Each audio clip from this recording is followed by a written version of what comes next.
Assalamualaikum warahmatullahi wabarakatuh. Selamat pagi, selamat siang, selamat sore, selamat malam. Salam sejahtera untuk kita semuanya. Pada kesempatan kali ini kita akan belajar bersama tentang klasifikasi arsip. Ya. Tentang klasifikasi arsip. Perlu diketahui bahwa yang dimaksud dengan klasifikasi arsip di sini adalah pengelompokan arsipnya, bukan pengelompokan arsip dalam rangka penataan atau pengaturan ya, di lembaga kearsipan. Bukan pengelompokan berdasarkan jenisnya, bukan klasifikasi arsip berdasarkan jenis arsipnya. Ya. Pada dasarnya, kegiatan klasifikasi itu dapat diartikan sebagai kegiatan pengelompokan, suatu proses pengelompokan, di mana setiap harinya dalam kehidupan sehari-hari secara tidak sengaja kita sudah melakukan kegiatan klasifikasi ini. Ya, misalnya ketika kita melakukan menata peralatan dapur misalnya, mulai dari piring, gelas, kemudian peralatan masak lainnya, maka secara tidak sadar kita sudah mengelompokkannya berdasarkan fungsi-fungsinya. Piring kita sendirikan, kemudian untuk gelas kita sendirikan tempatnya, kemudian untuk peralatan dapur untuk memasak kita sendirikan tempatnya. Maka secara tidak langsung kita sudah melakukan klasifikasi terhadap peralatan dapur. Tujuannya apa? Tujuannya adalah tentunya untuk memudahkan ketika akan menggunakan kembali peralatan-peralatan tersebut. Lalu bagaimana dengan klasifikasi arsip itu sendiri? Ya. Secara rinci, klasifikasi arsip diartikan sebagai kegiatan pengaturan arsip. Ya. Pengaturan dalam hal ini adalah penataan arsip di lembaga kearsipan, ya, lembaga kearsipan, secara logis dan juga sistematis. Ya. Jadi dikatakan sistematis itu karena dia berdasarkan tata aturan tertentu, berdasarkan pola-pola tertentu, ya. Berdasarkan pola-pola tertentu.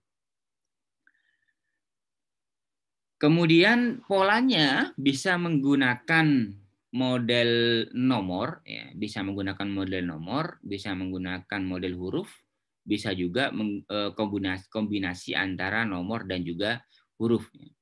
Bisa kombinasi antara nomor dan huruf. Kemudian juga tujuannya adalah untuk apa? Untuk memudahkan dalam proses identifikasi arsip. Ketika nantinya arsip tersebut akan ditemu kembali. Ketika nantinya arsip tersebut akan ditemu kembali. Maksudnya temu kembali gimana maksudnya? Ya, ketika kita akan sedang melakukan pencarian, ketika akan menggunakan arsip, maka kita harus melakukan pencarian. Nah, proses pencarian itu adalah proses temu kembali. Sampai kemudian arsip yang kita inginkan itu dapat ditemukan dan dapat kita gunakan, ya. Seperti itu. Nah, selanjutnya manfaat arsip, ya. Manfaat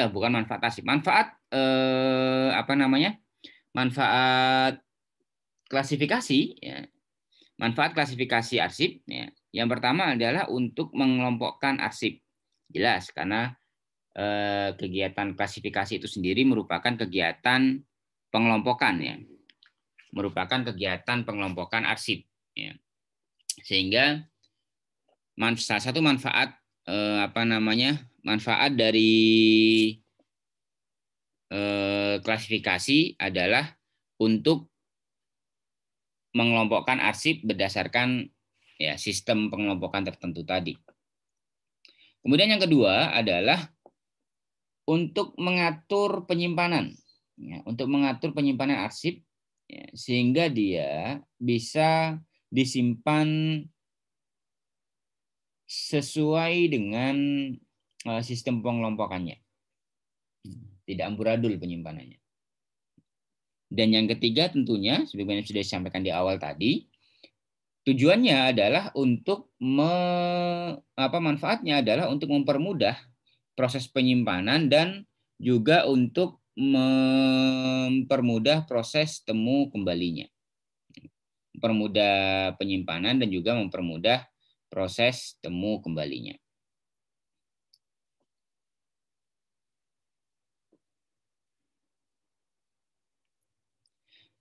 Lalu sistem klasifikasinya seperti apa? Pada dasarnya untuk sistem klasifikasi arsip tidak ada patokan khusus, tidak ada sistem klasifikasi khusus yang dalam rangka penyeragaman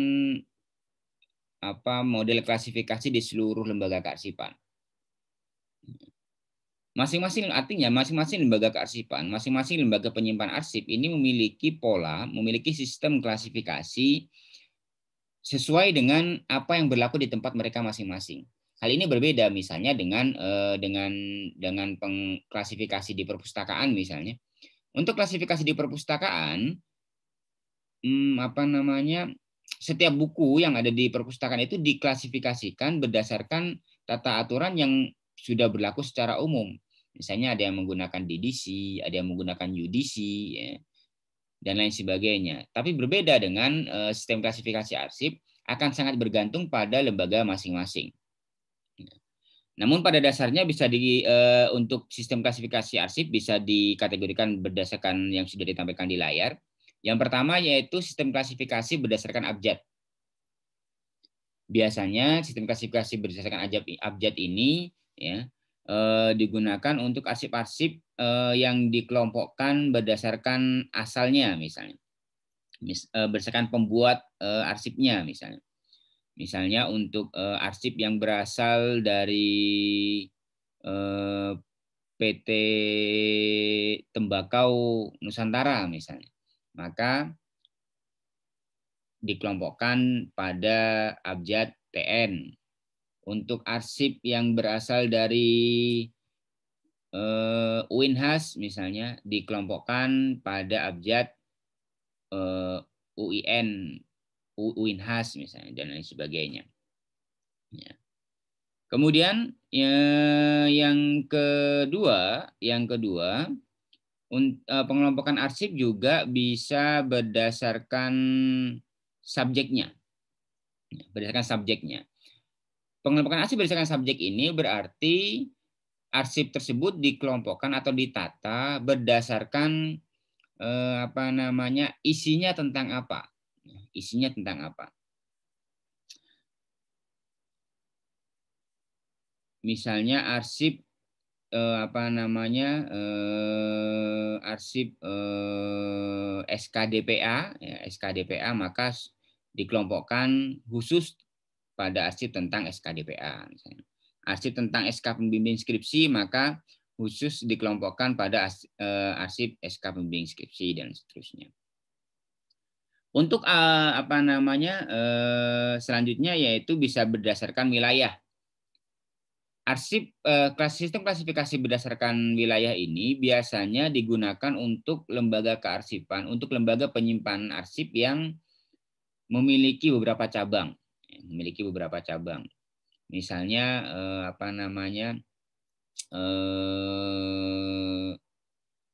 misalnya seperti perusahaan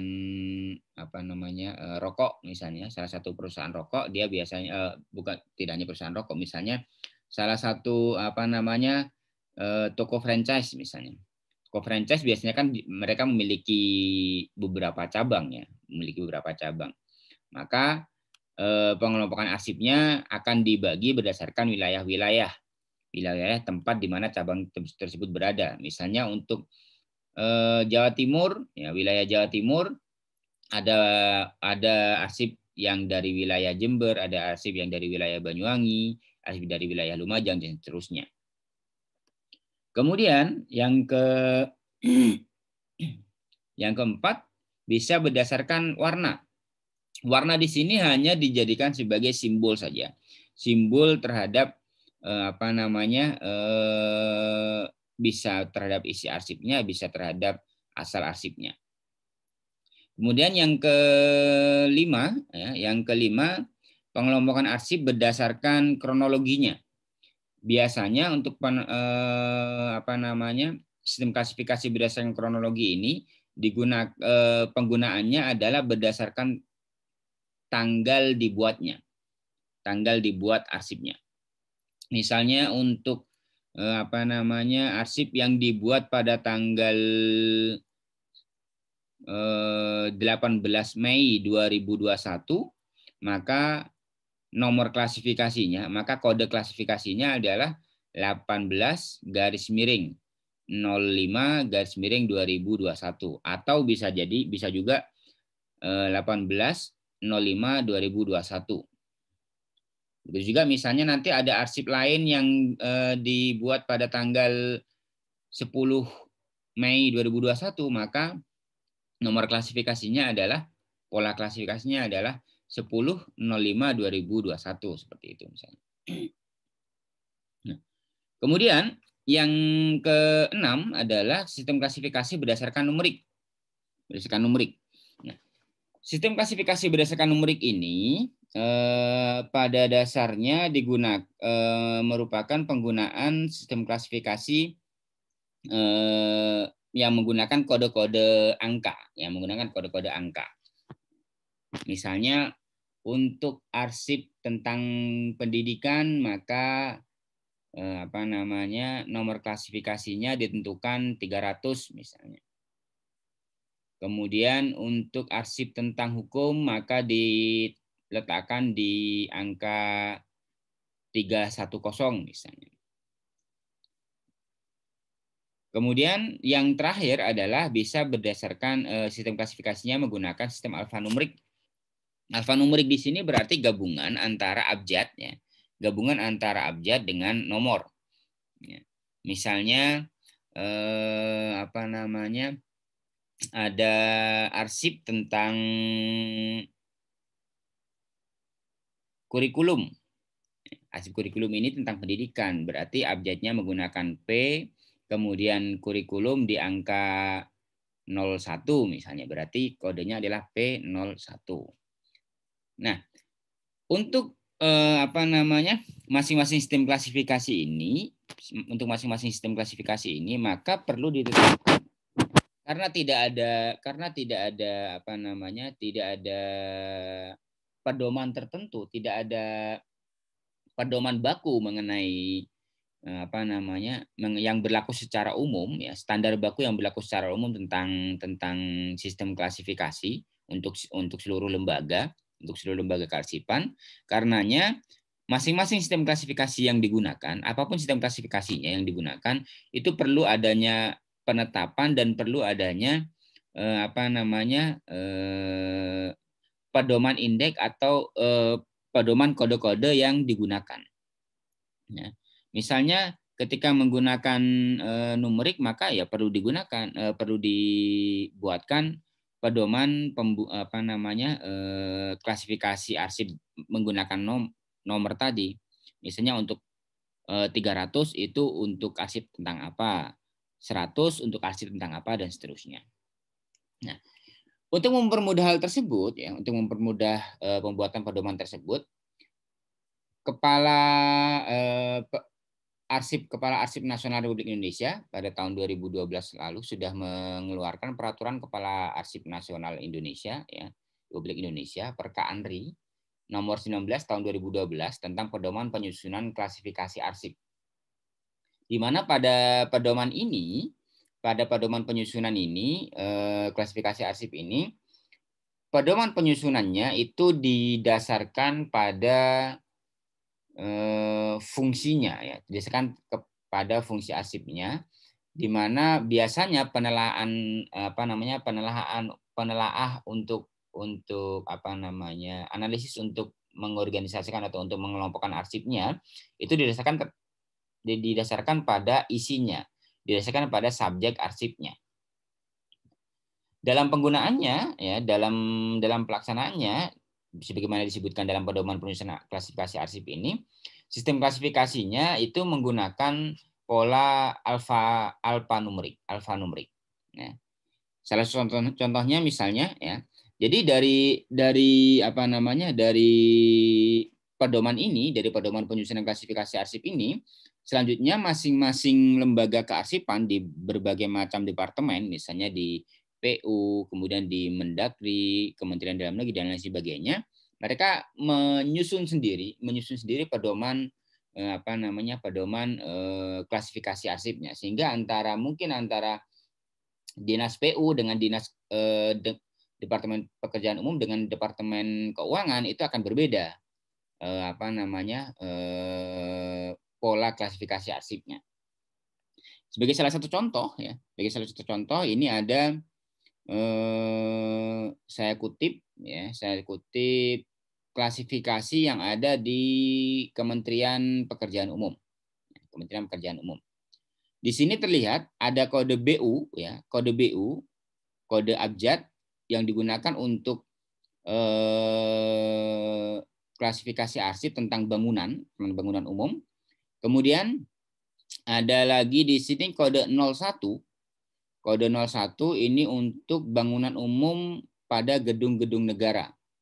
Kemudian di bawah ini dirincikan lagi. Ada gedung MPR, rumah pejabat negara, dan seterusnya.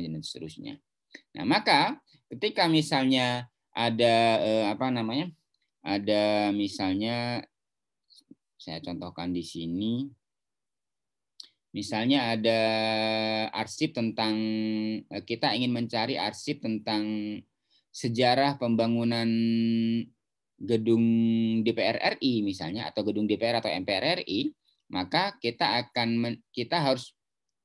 nantinya akan menemukan kode BU ya, dengan kode bangunan umum. Kemudian kode angkanya adalah 01 ya, karena dia adalah gedung negara. Kemudian gedung DPR MPR maka 01. Seperti ini. Akan berbeda lagi misalnya kita ingin menemukan tentang arsip-arsip tentang pemugaran Candi Borobudur misalnya, tentang penemuan Candi Borobudur, maka nanti akan berbeda lagi. BU, kemudian angkanya sekian, sekian, sekian, akan beda lagi nantinya. Di mana kita tahunya itu? Kita harus melihatnya di pedoman klasifikasi arsip pada lembaga pekerjaan umum misalnya, kalau kita ingin mencari di arsipnya di Departemen Pekerjaan Umum.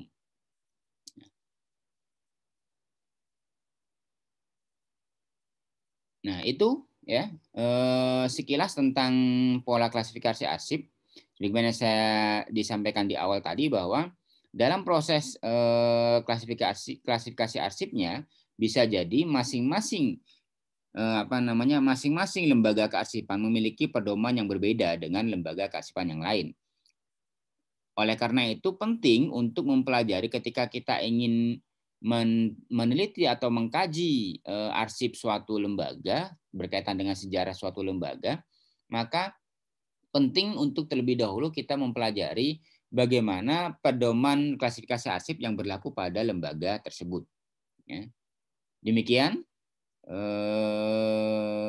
penjelasan sekilas tentang klasifikasi arsip. Kurang lebihnya mohon maaf, semoga bermanfaat. Selamat pagi, selamat siang, selamat sore, selamat malam. Wassalamualaikum warahmatullahi wabarakatuh.